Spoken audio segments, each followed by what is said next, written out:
You have a gift, and if you don't know what it is, don't stop it until you find it. Your gift will make you stand out. Right, so stop knocking on an open door. You have a lot of going on for you, just not according to appearances. Do not judge according to what we see, because what we see is not it. There is mindsight and eyesight. Right, so eyesight, you judge according to appearances, but mindsight, you're in the sanctuary of your imagination. Right, so welcome to Mentor Prosperous Prosperity TV, a channel, a community where not only gonna reprogram your mentality for success as a unity, but you're not gonna become the same but better. Such a wonderful day to be alive. Be limitless. I believe in you.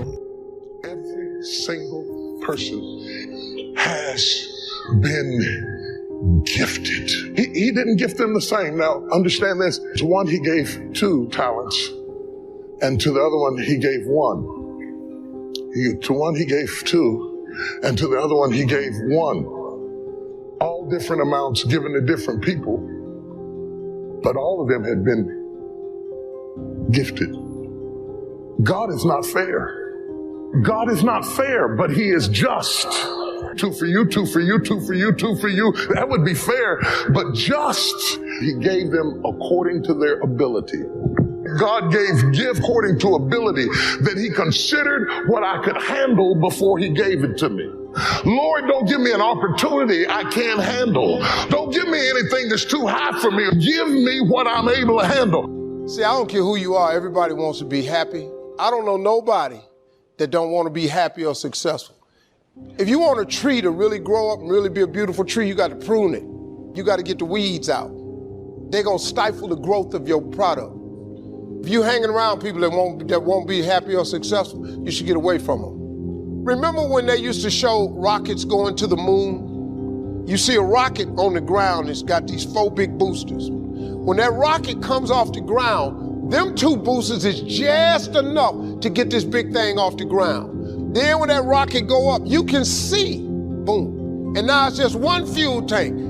In order for it to get all the way up to where it's going, it has to shed that dead weight. Everybody come with you, can't go with you. You can't keep dragging people with you, man. You have to lose that last fuel tank.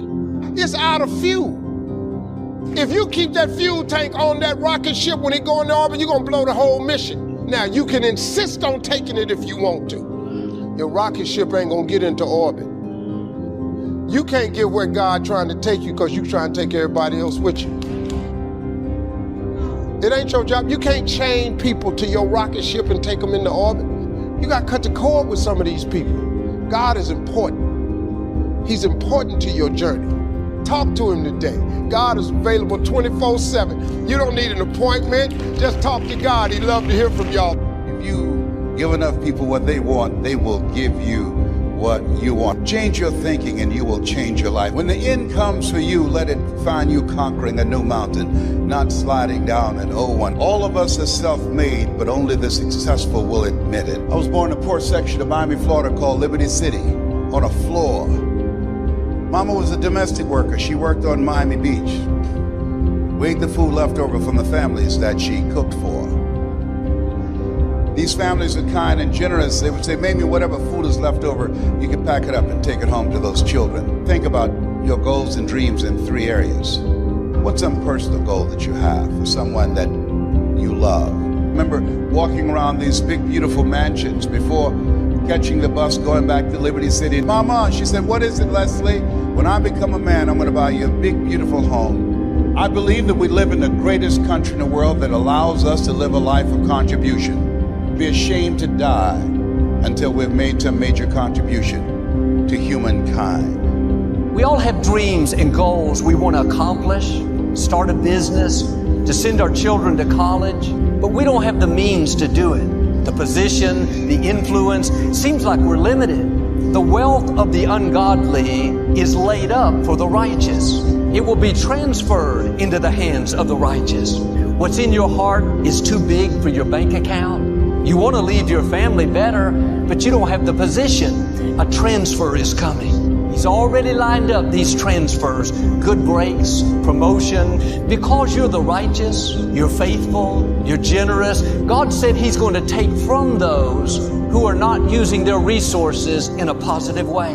They're only focused on themselves, and He's going to transfer that into your hands, where you have the means to accomplish things you never dreamed. You can leave an inheritance to your children's children. You can support that girl's home. You can move into that nice neighborhood. You don't have to chase the blessing. Chase after God. When you honor God, His blessings will overtake you. They will catch you by surprise. You never dreamed you could pay your house off, but then suddenly a transfer. God favors you. Promotion, a business opportunity. You never dreamed you could send your children to college. You thought you were limited. You came into a transfer. You went from the back to the front, from not having enough to more than enough. They looked down on you, didn't give you credit. You keep doing the right thing. Keep being your best where you are. They may discount you now, but a transfer is coming. They have the upper hand now. There will be a day when the roles reverse. When the transfer happens, you'll be in a position of honor. Egypt was one of the greatest superpowers. They had more wealth and affluence than any other country. When God delivered the Israelites as they were leaving Egypt, the Egyptians gave them all their gold. They didn't leave empty-handed. These people had oppressed them for years. They had the upper hand in unfair conditions. While their oppressors lived comfortably with whatever they needed, the Israelites suffered in lack, being mistreated. God said, I'm going to take from those who are not using their resources for the right purposes into the hands of my people. The Israelites loaded down with the wealth from their oppressors. God knows how to transfer influence, transfer abundance. You may be in a situation that you're at a disadvantage. You're not being treated right. Stay in peace. Keep doing the right thing. A transfer is coming. He has good breaks that will suddenly shift things in your favor.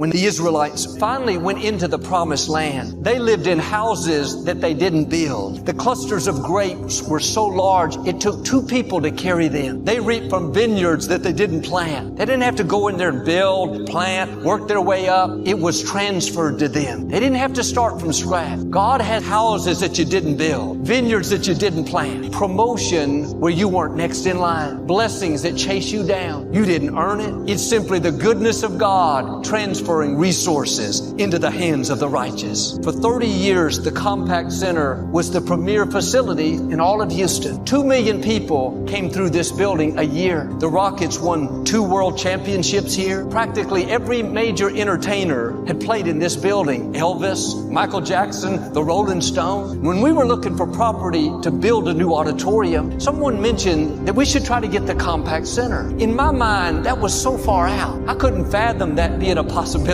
I said, what do you mean? That building is worth $400 million. We could never afford it. My mind said, there's no way. But deep down, I could hear a still small voice saying, yes, Joel, it's supposed to be yours. It was a long battle, but we ended up signing a 30-year lease with the city of Houston for $11 million. That comes out to be a little over $300,000 a year to lease this building. When we do events in buildings like this across the country, they cost about $300,000 a night. We rented this building for the same amount for the whole year. But here's how amazing God is. 7 years into the lease, the mayor called, said that the city was behind on tax revenue, asked if we wanted to purchase the building. We always wanted to buy it, but the lease was the best way to get the facility at the time. I said, yes, Mayor, we'd love to purchase it, but it depends on how much it is. She said, let us run an appraisal and we'll make you a good deal. We had a 30-year lease with an option for an additional 30 years. So they had to appraise the building based on the fact that we could be in it for 60 years. The appraisal came back not at $300 million, what the building is worth, not at $100 million, not at 50, not at 25. They said, we'll sell it to you for $7 million. The land is worth many times that amount. What was that? A transfer. God putting resources into the hands of the righteous. See, in my 20s, I had season tickets to watch the Rockets play basketball here, right back there in section 104. I never dreamed one day we would own the Compact Center. God has these transfers in your future that are going to boggle your mind. Things you never imagined. Resources, influence, favor. The key is your heart to build the kingdom, to help others, to take your family to a new level. If it's just for me, to build my ego, to show off what I have, if I'm self-absorbed, that's going to limit what God will do.